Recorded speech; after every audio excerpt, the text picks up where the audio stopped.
Olá, começa agora o Tatersal, o programa que traz as principais informações sobre o mercado da pecuária.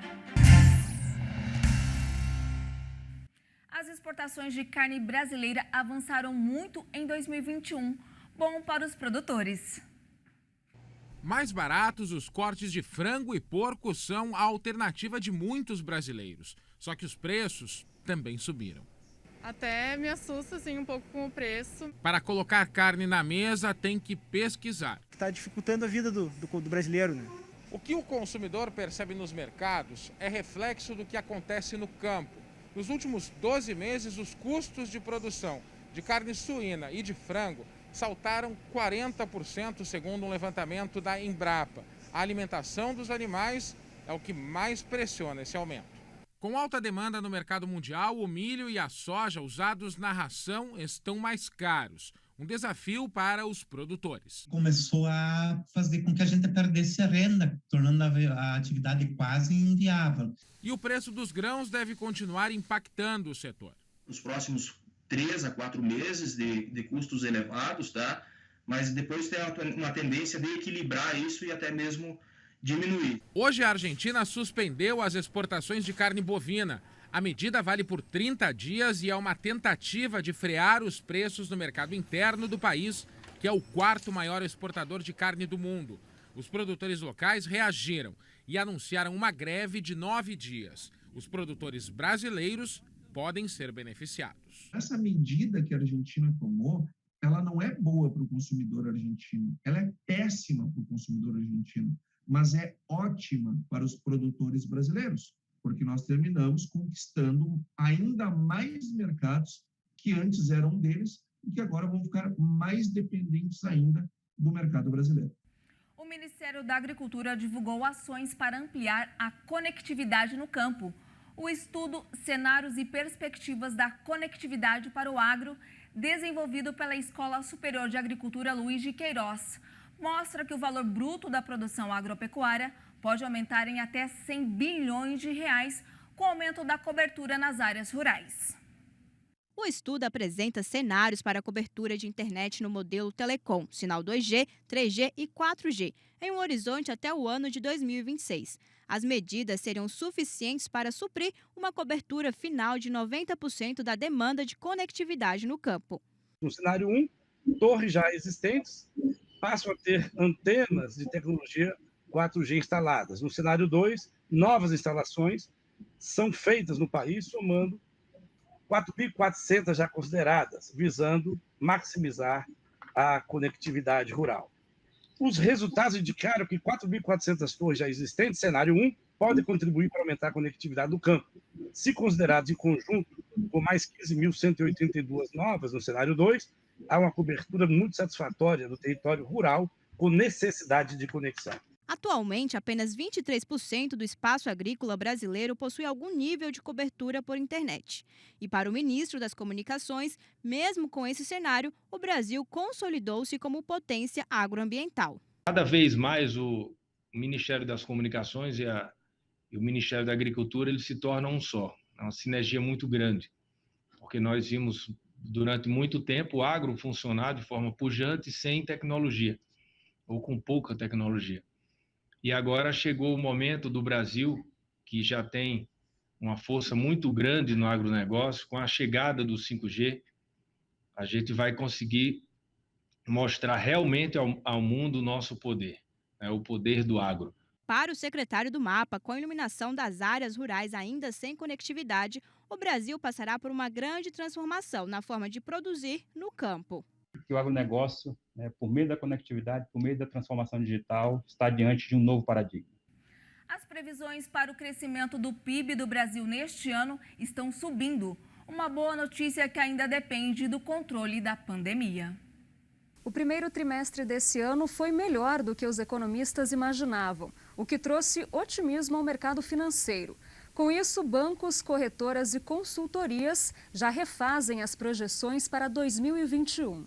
O BTG Pactual elevou sua previsão de crescimento do Produto Interno Bruto deste ano de 3,5% para 4,3%, valor próximo ao projetado por outros grandes bancos. O Ministério da Economia também revisou para cima a expectativa de recuperação do PIB. Imagine que a economia é um bolo e que cada um desses ingredientes faz a massa crescer. A volta dos serviços, que é o setor que mais gera empregos e influencia na economia das famílias, a disposição da população para consumir, os juros, que apesar de estarem subindo, ainda estão num patamar baixo. O estímulo à construção civil, que está bombando com mais financiamentos imobiliários, as exportações batendo recordes, com o Brasil vendendo commodities valorizadas como grãos, carne e minério. Agora, todos esses ingredientes estão na mesa. O que quer que aconteça esse ano, de alguma maneira, vai haver um crescimento econômico. Mas para que as projeções se tornem realidade e a economia se recupere, a pandemia precisa ser controlada.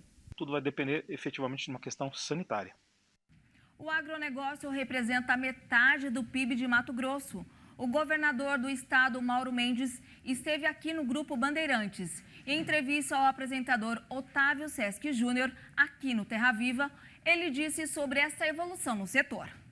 Somos o número 1 em termos de produção de soja, de milho, de algodão. Nós temos o maior rebanho bovino, já somos o maior produtor de etanol de milho. Metade do PIB do nosso estado vem do setor primário, da produção agrícola. E agora nós já estamos na segunda onda, que é da agroindustrialização. Nós temos, por exemplo, sempre fomos o maior produtor de milho já há muitos anos. E agora nós já estamos transformando esse milho em etanol, em DDG, né, gerando mais valor agregado e numa indústria bem tecnificada, e o estado realmente continua crescendo nessa agroindustrialização, na segunda onda, já que nós temos grande capacidade de produzir esses alimentos nas proteínas vegetais. O governador falou também sobre o programa do governo que visa investimento para a infraestrutura do estado. Esse ano nós vamos ter lá, na mão das empreiteiras, em torno de 1.500 quilômetros de rodovia sendo asfaltada, um programa de 5.000 pontes de madeira, em parceria com as prefeituras, que vão ser substituídos por pontes de concreto, um grande programa de investimento em infraestrutura. E essa infraestrutura melhorando, isso traz mais investimento privado, que vai aumentar as áreas produtivas, que vai baixar o custo do produtor e que vai fazer com que ele tenha mais capacidade de investir também. O Ministério da Agricultura publicou uma portaria que abre consulta pública para produtores e representantes de estabelecimentos, entidades e órgãos agropecuários participarem do processo de elaboração dos requisitos mínimos de boas práticas para a concessão do selo arte aos produtos de abelhas e seus derivados. O texto sugere a identificação dos seguintes requisitos para classificar produtos de abelhas como artesanais: a adoção de técnicas e utensílios predominantemente manuais, produto final de fabricação individualizado e com características tradicionais, culturais ou regionais, uso de ingredientes industrializados restrito ao mínimo necessário e sem a utilização de corantes, aromatizantes ou outros aditivos considerados cosméticos, além do processamento dos ingredientes feito principalmente de forma manual, com técnicas e conhecimentos de domínio dos manipuladores. Os interessados podem enviar suas sugestões até o dia 25 de junho, em formato de planilha editável, para o e-mail artesanal.cgpa@agricultura.gov.br. A Confederação da Agricultura e Pecuária do Brasil, a CNA, entregou para a ministra da Agricultura, Tereza Cristina, 10 propostas prioritárias para o Plano Safra 2021-2022. Sobre o assunto, o Jornal Terra Viva, segunda edição, conversou com Bruno Luque, diretor técnico da CNA. Vamos conferir um trecho. Os eixos principais das propostas que nós apresentamos para ministras, a primeira é a gente ter maior racionamento e eficiência no uso do recurso público. Então, nós temos aí o spread bancário, né, os custos administrativos e tributários, que tem uma série de inconsistências, né, do ponto de vista de ser os mesmos valores, né, por longo período, né, de ter valores diferentes para custeio comparado a investimento. Então, o que a gente pede é maior transparência, né, critérios mais técnicos no cálculo desse spread, porque isso não precisa de ter dinheiro novo. Eu otimizo o recurso público. Fora isso, a venda casada, taxas que o banco cobra mais, que a gente pede para se ter uma revisão também. Outro ponto seria na questão da regulação prudencial, que é o provisionamento que os bancos fazem em função do fator de risco de cada atividade.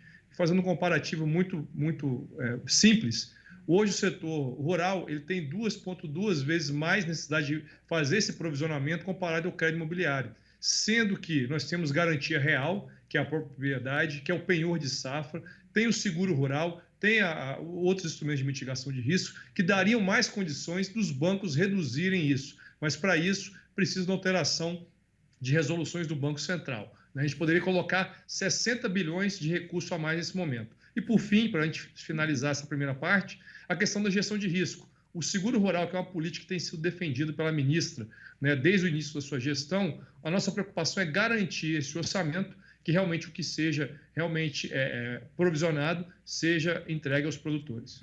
Produtores estão pagando mais para alimentar frangos e suínos e, com isso, o preço dessas carnes subiu. Mais baratos, os cortes de frango e porco são a alternativa de muitos brasileiros. Só que os preços também subiram. Até me assusta assim, um pouco com o preço. Para colocar carne na mesa, tem que pesquisar. Está dificultando a vida do brasileiro, né? O que o consumidor percebe nos mercados é reflexo do que acontece no campo. Nos últimos 12 meses, os custos de produção de carne suína e de frango saltaram 40%, segundo um levantamento da Embrapa. A alimentação dos animais é o que mais pressiona esse aumento. Com alta demanda no mercado mundial, o milho e a soja usados na ração estão mais caros. Um desafio para os produtores. Começou a fazer com que a gente perdesse a renda, tornando a atividade quase inviável. E o preço dos grãos deve continuar impactando o setor. Nos próximos 3 a 4 meses de custos elevados, tá? Mas depois tem uma tendência de equilibrar isso e até mesmo diminuir. Hoje a Argentina suspendeu as exportações de carne bovina. A medida vale por 30 dias e é uma tentativa de frear os preços no mercado interno do país, que é o 4º maior exportador de carne do mundo. Os produtores locais reagiram e anunciaram uma greve de 9 dias. Os produtores brasileiros podem ser beneficiados. Essa medida que a Argentina tomou, ela não é boa para o consumidor argentino, ela é péssima para o consumidor argentino, mas é ótima para os produtores brasileiros, porque nós terminamos conquistando ainda mais mercados que antes eram deles e que agora vão ficar mais dependentes ainda do mercado brasileiro. E a gente mostrou aqui no Tatersal a Semana Influência AJ. O evento, que debateu os principais temas da pecuária, foi considerado um sucesso pelos organizadores. Os leilões tiveram um faturamento de cerca de 19 milhões de reais. Durante 5 dias, pecuaristas de todo o Brasil acompanharam uma série de palestras e debates que abordaram temas como sustentabilidade, técnicas de manejo e estarmos do mercado. A Agropecuária Jacarezinho também abriu as porteiras das fazendas, num dia campo virtual, mostrando aos criadores os resultados dos trabalhos de quase 3 décadas. Os organizadores consideram a Semana J um sucesso. E isso é muito bom para o Brasil, e muito bom para o Nelore, e muito bom para o CEIP, e muito excelente para os produtores que têm a DNA Jacarezinho. Estou muito satisfeito, quero agradecer a todos os internautas aí que olham a lente, através da lente da Terra Viva e da Estância Bahia. Com certeza a gente deve repetir essa semana Agro Jacarezinho, Influência Agro Jacarezinho, em mais vezes. Resultado fantástico. Eu estou muito satisfeito com a colheita. Com a palestra do Doutor Agro, depois sustentabilidade, confinamento, foi uma semana bacana, muito interessante, de temas importantes para a pecuária nacional. Além dos painéis que levaram informações de qualidade aos pecuaristas, também tiveram os leilões de genética comprovada. Ao todo, foram comercializados 5.580 animais. Vendemos mais de 5 mil animais de corte, animais filmados no estado do Mato Grosso do Sul, animais filmados no Tocantins e principalmente animais filmados aqui no estado do Mato Grosso, com destaque muito especial para quase 800 fêmeas prenhas de uma qualidade extraordinária, extremamente concorridas, debatidas, e aí coroado de êxito, né, concluindo com a venda de 80 touros melhoradores, touros excepcionais da marca AJ. Se você quer assistir ou rever reportagens exibidas aqui no Tatersal, é só acessar a nossa página tvterraviva.com.br. E o TTCL de hoje fica por aqui. Uma ótima tarde para você e amanhã eu volto com outras informações. Até lá. Tchau.